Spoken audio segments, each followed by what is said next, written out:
और भारत माता की।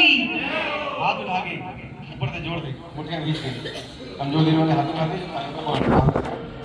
जगत पिता ठाकुर जी हम खड़े हैं तो हमारे जनता का और भारत माता की, गौ माता की, गंगा मैया की, भारत के संतों की, सत्य सनातन धर्म की, भारत के शहीदों की, भारतीय सेना की जय करे वीर बजरंगे, जय करे वीर बजरंगे।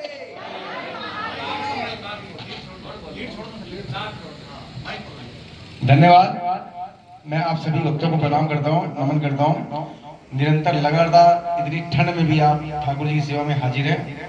बहुत किस्मत वाले लोग होते हैं जो इस प्रकार श्री राम के दरबार में अपनी हाजिरी लगाते हैं। मेरा भी सौभाग्य है, आपके माध्यम से मुझे भी प्रभु श्री राम जी के दरबार के दर्शन का सौभाग्य मिलता है और निरंतर ये सौभाग्य मिलता रहे। मैं लगातार आपसे अपील करता रहता हूँ, जब भी कहीं आसपास स्थान आपका ना हो या कोई और बुकिंग ना हो, आप परमानेंट यहीं पे अपना स्थान बनाएं, ठाकुर जी को यहीं विराजमान करें और लगातार यहाँ पे ये सेवा चलती रहे। ये मेरा आपसे निवेदन है। और दूसरा निवेदन करना चाहूँगा, मैं छोटा सा प्राणी हूँ, बचपन से लगातार संघर्ष कर रहा हूँ। तो जो व्यक्ति संघर्ष करता है, संघर्ष करते करते बहुत सारे लोग जाने अनजाने भूलवश नाराज भी हो जाते हैं और हम पे निराश भी रहते हैं। थोड़ा दूरी होने की वजह से और कम्युनिकेशन गैप होने की वजह से हम अपने लोगों को समझा नहीं पाते कि हम लोग कर क्या रहे हैं। जिस काम को हम आप मिल के आसपास के लोगों को समझा नहीं पाते, उसी काम को समझने के लिए पूरी दुनिया के लोग यहाँ पे आते हैं। हम लोग जो संघर्ष के, आज भी मैं वाया करनाल पानीपत शामिल होते हुए आपके पहुँचा हूँ। कल भी पूरा देवन मुजफ्फरनगर आसपास के कई गाँव घूमते हुए रात को यहाँ पहुँचा था। लगातार संघर्ष करता हूँ। जो चीज़ें यहाँ पे आम लोगों के लिए मजाक हैं, जब हम यहाँ से बाहर निकलते हैं तो उन चीज़ों को सुनने के लिए, देखने के लिए और हम जैसे लोगों के साथ आसपास फोटो खिंचवाने के लिए, सेल्फी के लिए, हमें नहीं पता हमने क्या काम किया है, लेकिन उन लोगों को पता है कि हम जो काम कर रहे हो कितना ऐतिहासिक है, कितना संघर्ष में है और कितना देश और धर्म के लिए, समाज के लिए जरूरी है। हम लोग तो अपना कर्म कर रहे हैं ये सोच के कि हम इस धरती पे पैदा हुए हैं, राम जी के हम दूत हैं, राम जी के सेवक हैं। राम जी के जिस देश में राम जी का मंदिर बनाने के लिए हमें 500 साल लगातार संघर्ष करना पड़ा। हम लोग केवल राम कथाओं में अपनी घंटियां बजाते रहे, आहुति देते रहे, लेकिन जो संघर्ष हमारे महापुरुषों ने किया था, जिन ऋषियों ने, मुनियों ने, संतों ने, नागा साधुओं ने अपने रक्त की नदियां बहा के हमें प्रभु श्री राम जी के मंदिर को दोबारा अपने आंखों के सामने बनते हुए देखने का सौभाग्य दिया, हम उनको भूल नहीं सकते। और वो परिस्थितियां दोबारा हमारे सामने फिर हो सकती हैं, लगातार वो परिस्थितियां बन रही हैं। कल भी आपने देखा संभल में एक हरि मंदिर था हमारा, उस हरि मंदिर को तोड़ के उन्होंने मदरसा मस्जिद बना दिया। ऐसे हर गली, हर चौक चौराहे पे सैकड़ों, हजारों, लाखों मंदिर जो इन्होंने जमीन दोष कर दी, जहां जहां उनकी संख्या बढ़ती है वो लगातार हमें मारने का प्रयास करते हैं। खाली मारते ही नहीं है, हमारा सर्वनाश करते हैं, समूल विनाश इस प्रकार करते हैं कि हमारा कोई नाम ले कोई ना बचे, हमारी कोई जड़ की निशानी भी ना बचे, इस प्रकार से वो हमें मारते हैं। मतलब हमारे मंदिरों की जो मूर्तियां हैं उन्हें भी तोड़ के, जो इनकी मस्जिद मदरसे के सीढ़ियां हैं उनको पैरों तले रोंद के, हमारे देव स्थानों को, देव तुल्य हमारे सूर्य को अपने पैरों तले रोंद के ये अपने धार्मिक स्थल में जाते हैं। तो सोचो उनके दिमाग में कितना जोश और जुनून भरा हुआ है, कितनी खतरनाक प्लानिंग उनकी है। उनके बच्चे, आप अगर उनके बच्चों से मिलोगे, कितना वो छोटी उम्र में ही गर्दन काटना सीखते हैं, खून बहाना सीखते हैं। 2 बच्चे आपके सामने हैं, एक को आपने गुरुकुल भेजा, एक को आपने मदरसे भेज दिया। गुरुकुल जाने वाला बच्चा हमारे देवी देवताओं की बात करता है, धर्म की जय हो, अधर्म का नाश हो, प्राणियों में सद्भावना, विश्व के कल्याण की बात करता है। हम चींटियों को आटा डालते हैं, इसलिए डालते हैं चींटियां हमारी धरती को उपजाऊ बनाती हैं, है ना। हम मछली को आटा डालते हैं क्योंकि मछलियां हमारे जल के अंदर ऑक्सीजन पैदा करती हैं। हम पीपल को पानी देते हैं क्योंकि पीपल वायु के अंदर ऑक्सीजन पैदा करता है। ये चीजें अगर डायरेक्ट हमें समझाई जाती, हमारे लोगों द्वारा, विज्ञान को हम समझ नहीं आती, लेकिन हमारे महापुरुषों ने उसे धर्म से जोड़ दिया। तो धर्म से जोड़ते हुए पूरी प्रकृति की रक्षा का भार केवल हमारे सनातन धर्म में जोड़ दिया। सनातन धर्म ही केवल सृष्टि की रक्षा कर सकते हैं, उसे कल्याण की बात कर सकते हैं, हमारे छोटे बच्चों को दया धर्म की बात सिखा सकते हैं। एक तरफ गाय काटने वाला है, एक तरफ रोटी के साथ गाय खाने वाला है और दूसरी तरफ गाय को पहली रोटी खिलाने वाला है। तो ये 2 विचारधाराएं बिल्कुल अलग हैं। ये कभी एक हो सकती है क्या? आपके सामने आपको गाय के साथ रोटी खानी दी जाए, आप खाएंगे? उनका बच्चा सरेआम आपके सामने गाय की गर्दन काट के, गर्दन को फुटबॉल की तरह खेलते हैं, आपके सामने उसी गाय को तड़पा के मार के उसका खून पीते हैं, उसकी गर्दन काट के, उसका मांस काट के आपके सामने रोटी खाते हैं। तो ये 2 लोग हम एक कैसे हो सकते हैं? हम लोग अक्सर कहते हैं, अभी फेसबुक बहुत सारा बड़े शहर के व्यापारी ने डाला है कि ये जो संबल में पंगा हुआ है इससे हमें दूर करो, हमें काम धंधा करने सुना देना। काम धंधा तो हमारे लोग कश्मीर में भी करते थे, इतने अमीर थे पता है आपको? एक नुमाइश के अकेला खरीदने वाला एक कश्मीरी पंडित था। लेकिन वो भी आपकी तरह हो। हमें क्या, हमें तो भाईचारे की बात करनी, सारे मुसलमान जैसे नहीं होते। कंधार अफगानिस्तान के अंदर हमारे सबसे बड़े महाराजा थे, सबसे बड़े विद्वान व्यापारी थे और धनाढ़ लोग थे हमारे।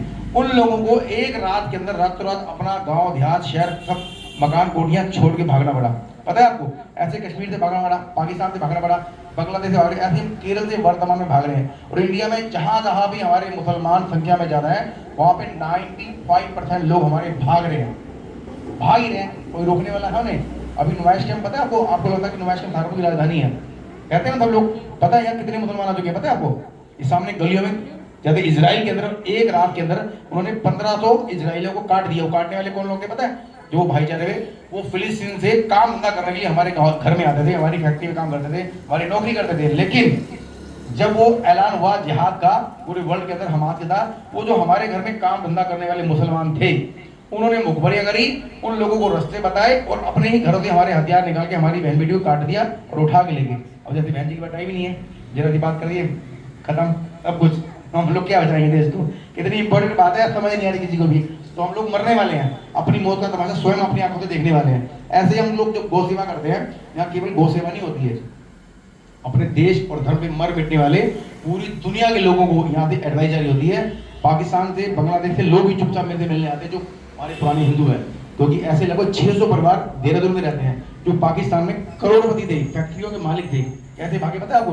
उन्होंने वीजा पासपोर्ट अप्लाई किया पाकिस्तान के अंदर, और वीजा पासपोर्ट अप्लाई होने में 3 साल लगे। उन्हें 3 साल में जो काम 10,000 का था, कम से कम भी एक बंदे ने 30-30 लाख खर्च किए 2 नंबर में कि हमारा किसी तरह वीजा पासपोर्ट बन जाए। और जैसे ही उनका वीजा पासपोर्ट बना, अपना खुला मकान, खुली फैक्ट्री, बिना ताले लगाई दुकान पे काम कर रहे हैं, एकदम फोन आया वीजा अप्लाई का फाइनल हो गया, तुरंत निकल पड़े, छोड़ दिया मकान अपना, बहन बेटी को किसी रास्ते से निकाल के सीधा एयरपोर्ट पहुंचे और इंडिया में आके देहरादून में बच गए 600 परिवार। और अभी सन 2016 की बात में वही था, तो किसी ने अफवाह फैला दी पाकिस्तान में, देहरादून में पाकिस्तान ने जमीन खरीदी थे। वो हिंदू, वो आए थे लीगल तरीके से, कानूनी तरीके से, वीजा पासपोर्ट लेके वैध तरीके से। लेकिन हम लोग बांग्लादेशी घुसपैठी के खिलाफ आवाज उठा रहे थे, क्योंकि वो मलेच्छ है, वो हिंदुओं की हड्डियां, हिंदुओं का मांस खाते हैं, हिंदू लड़कियों का मांस खाते हैं, कब्र से निकाल के खाते हैं, उनसे रेप भी करते हैं कब्र से निकाल के। उन लोगों ने अफवाह फैला दी कि इस देहरादून के अंदर पाकिस्तानियों ने जमीन खरीद ली। वो बेचारे परेशान, एकदम उनकी इंक्वायरी होगी, पुलिस ने इंट्रोडक्शन ले लिया। जिन जिन लोगों ने उनके पैसे मार रखे थे, उन्होंने इंडिया में आने के बाद दिन रात तपस्या करी, कई करोड़ों की संपत्ति फिर खर्च करी, क्योंकि ईमानदारी में बड़ी ताकत है, ईमानदारी से काम किया ना। तो इतनी संघर्ष के बाद जो उन्होंने फिर दोबारा प्रॉपर्टियां इकट्ठी करी, अपना व्यापार इकट्ठा किया, और फिर वो छोड़ने के लिए मजबूर हो गए, केवल हम लोगों की लापरवाही के चलते हम संगठित नहीं कर रहे। मुझे जानकारी मिली, वहाँ के लोगों को फोन आया, हमने पूरे 5 दिन लगाए, सारे जितने हिंदू थे इकट्ठा किए उन्हें, जो पाकिस्तान थे, उनकी दर्द भरी कहानी सुनी मैंने, अपने हाथ से लिखी, रिटर्न में पूरी स्टोरी बनाई उसकी, इस सारे वर्ल्ड का मीडिया बुलाया, उनके सामने उनकी दर्द भरी दास्तान की। ऐसे एक लक्की जैसा बंदा था, उसका नाम भी लक्की था, तो उसने बताया कि मैं अपने घर में खाना खा रहा था, मुसलमान आए मेरे घर में, मेरी बहन का रेप मेरी माँ बाप के सामने किया, मैं खाना खा रहा था, मैंने हल्का सा चिल्लाना शुरू किया, तो मेरे बेटे का गर्दन काट के, मैं जिस थाली में खाना खा रहा था उसी में गर्दन डाल दी, काट के सारे चावल खून से नहीं कर दिए। ऐसी परिस्थितियां कि रोना चाहे रो भी नहीं सकते, रोते थे तो भी मारते थे, वो बेटियों को सरेआम उठा लेते थे। उन कंडीशन में आए हुए पाकिस्तानी हिंदुओं को हमारे अपने ही देश में इंसाफ के लिए हम लोगों के सामने गिड़गिड़ाना पड़ा। हमने उनकी सेवा करी, उनका पूरा प्लान किया, मुख्यमंत्री से मिले, वहाँ हंगामा किया, धरने दिए, प्रदर्शन किए, तब जाके लगभग 6 महीने लगे उनको इंसाफ दिलाने में। तो हम लोग बड़ा संघर्ष करते हैं। इस संघर्ष में बहुत सारे ऐसे लोग हमारे अपने हिंदू भी हमसे पिट जाते हैं, वो भी मार खाते हैं, कारण क्योंकि यहाँ नुमाइश कैंप में आज से 20 साल पहले बहुत सारे लोग ऐसे थे जो गलत व्यापार करते थे, सट्टेबाजी करते थे, खाईवारी करते थे, शराब की तस्करी करते थे, और अय्याशी कई घरों में चलती थी यहाँ पे, और बहुत सारे अवैध काम चलते थे। मैंने उसका विरोध किया, मैंने संकल्प लिया कि मैं इस नुमाइश कैंप को भगत सिंह के सपने का अपराध मुक्त, नशा मुक्त क्षेत्र बनाकर रहूंगा। इससे ये मुझे अपनी जान गिन के नहीं पड़े। आपको पता होगा सन 2000 के आसपास, तो मैंने पूरी गली में पोस्टर लगाए यहाँ पे, उसमें लिखा अगर आप चाहते हैं भगत सिंह के सपने का अपना क्षेत्र बने, नशा मुक्त बने, अपराध मुक्त बने, इन बुराइयों का विरोध करें, मुझे सूचना दे।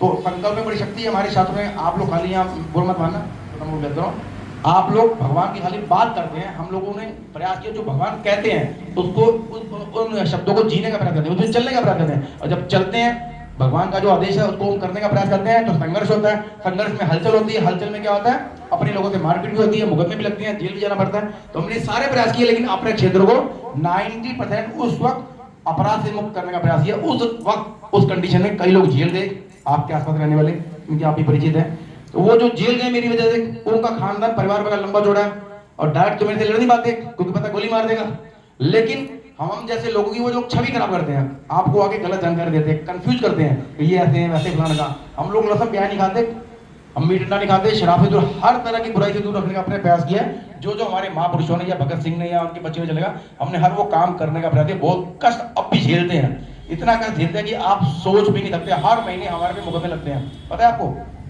पता है आपको कौन कौन लोग हमें धमकी देते जानते मानते की? पीछे भाई से बैठे हैं यशपाल जी, इनके परिवार का एक मैटर हुआ था।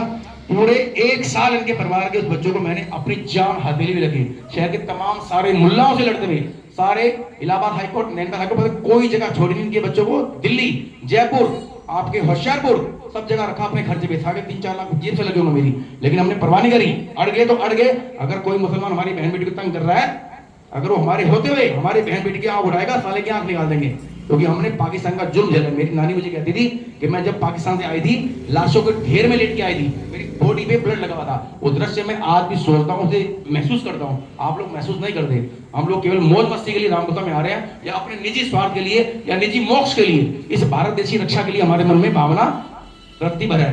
अगर रत्ती भर भावना ना होती, कुछ होता तो आज नुमाइश में कुछ नहीं बोलता ना। मैंने कई बार दुकानें तोड़ दी नुमाइश के अंदर, मुल्लाओं की कई दुकानें मार मार के खाली करा दी, और हमारे हिंदुओं ने फिर उन्हें सपोर्ट किया। ये पूरा भारत का जो गवाह है, यहाँ सरेआम गुंडागर्दी होती थी, लड़कीबाजी होती थी, चोरी चकारी होती थी, अय्याशी होती थी, शराब की तस्करी, सट्टे सब होती थी चौक पे। अब सारी बंद हो गई। मेरा कुछ स्वार्थ है इसके अंदर? मैंने कुछ गलत किया है? इस चौक को लोग गुंडा चौक कहते थे, अय्याश चौक कहते थे, ज्वारी चौक कहते थे। हमने संघर्ष किया, नाम रखा भारत का चौक, जबरदस्ती। पीछे पुलिस चौकी मैंने खुद अपने पास से बना के पुलिस को गिफ्ट की, जो यहाँ के बड़े बड़े राजा महाराजा धन्ना सेठ भी नहीं कर पाते। मैं एक छोटा सा गरीब आदमी, मेरे पास कुछ भी नहीं है, लेकिन मेरा दिल बहुत बड़ा है, हौसले बहुत बड़े हैं। ना कर्म है मेरे पास, ना मनी पावर, ना मैन पावर, ना फैमिली बैकग्राउंड, ना एजुकेशन पावर, ना पॉलिटिकल पावर, फिर भी पूरे शहर के तमाम गुंडों पे हावी हूं, जिससे पूरी दुनिया डरती है। इमरान बशीर जरा गुंडा, उसके सामने 5 लोग भीड़, मैंने हाथ पकड़े, चिल्ला के साले बोल जय श्री राम, बोल वंदे मातरम। और उससे जुड़े जितने लोग हैं, आज भी हमारा नाम होते साइड से ले जाते हैं, टोपियां नीचे उतार लेते हैं। इससे ज्यादा आपके लिए और गर्व की बात होगी। हम जैसे लोगों को अगर आपका संरक्षण मिलेगा, तो मेरे जैसे हजारों लड़के गांव देहात में चौक चौराहे पे खड़े हैं, जो आपकी बहन बेटी रक्षा के लिए काम करते हैं। सैकड़ों हजारों बहन बेटियां मैंने केरल, दिल्ली, मुंबई, हैदराबाद के मदरसों के अंदर से निकाली, मुल्ला बन के नमाज पढ़ के। कोई कर सकता है काम? इनकी कृपा के बिना हो सकता है? इन्होंने हमें माध्यम बनाया, हमने प्रयास किया, इनके बताए हुए बच्चों को चलने का प्रयास किया, क्योंकि राम जी का क्लियर संदेश है, कोई भी अगर हमारी बहन बेटी को हाथ लगाता है, उसके वंश का सर्वनाश कर दो। पूरी लंका खत्म कर दी, महाभारत में द्रौपदी के लिए सारे कौरव खत्म हो गए। हम उनके वंशज हैं, तो हमारी आसपास जब बहन बेटियों की नजर रखता है, तो हम कहां मर जाते हैं? कान्हा ने रास रचाया था, दुष्टों पर चक्र चलाया था, अब रास रचाना याद रहा, तू चक्र चलाना भूल गए। रावण ने सीता चुराई थी, हनुमंत ने लंका जलाई थी, अब लाखों सीते हरी गई, क्यों लंका जलाना भूल गए। मेरा छोटा सा भाव है, मैं जरा इसी बात को सुनने लगी। मेरा 22 दिसंबर कार्यक्रम राजस्थान में है, पूरे भारत के लोग मुझे बुलाते हैं, America, London, Japan, Paris, Switzerland, पता नहीं कहाँ से बड़े बड़े अंग्रेज इस गौशाला से हम पर डॉक्यूमेंट्री बना के पूरी दुनिया को सिखाने आते हैं कि छोटा सा बंदा बिना फैमिली बैकग्राउंड के इतने लंबे समय संघर्ष कर रहा है, उसकी ऑडियो वीडियो आवाज को सुनने के लिए पूरी दुनिया जब भी कोई हमारी डॉक्यूमेंट्री जारी होती है, करोड़ों लोग देखते हैं विदेशों में। हम तो मिलना चाहते हैं, लेकिन हमारा पासपोर्ट नहीं है। क्यों नहीं है? मैंने आपकी बहन बेटी की रक्षा के लिए संघर्ष किया, मेरे पे मुकदमे लग गए। आपके बच्चे दारू पीते थे, मैंने जो नशा करते थे उनको जेल भेज दिया। यहाँ ब्लैक धंधा होता था, मैंने ब्लैक धंधा मार के जेल भेज दिया। उनसे लड़ते लड़ते मैं आपके लिए लड़ा, मैं जेल चला गया, मेरे पे मुकदमे लग गए, मेरी हिस्ट्री सारी खराब हो गई, और आप लोग अभी आराम घर बैठे। हम किसके लिए लड़े भाई, और कब तक लड़े, क्यों लड़े? समझ गया?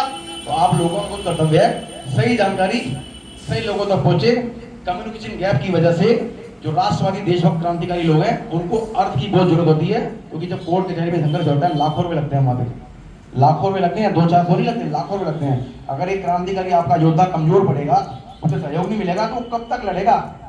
हम जैसे लोग मरते ही, ये आपकी सुरक्षा चौकी है नवैष्णव में, गौशाला सुरक्षा चौकी पूरी नवैष्णव की। बड़े बड़े गुंडे मुसलमान भी हमारी वजह से इस लाइन को क्रॉस करते हैं, सोचते हैं ये यशपाल जी गवाह है, इनके सामने कई मुल्ला आते हैं, लंबे चौड़े हैं, पहलवान है, मैं छोटा सा तुक्का दूं, पता है एक साइड में हाथ लगाया तो कितने हथियार कहां से निकलेंगे, तब पता उन्हें।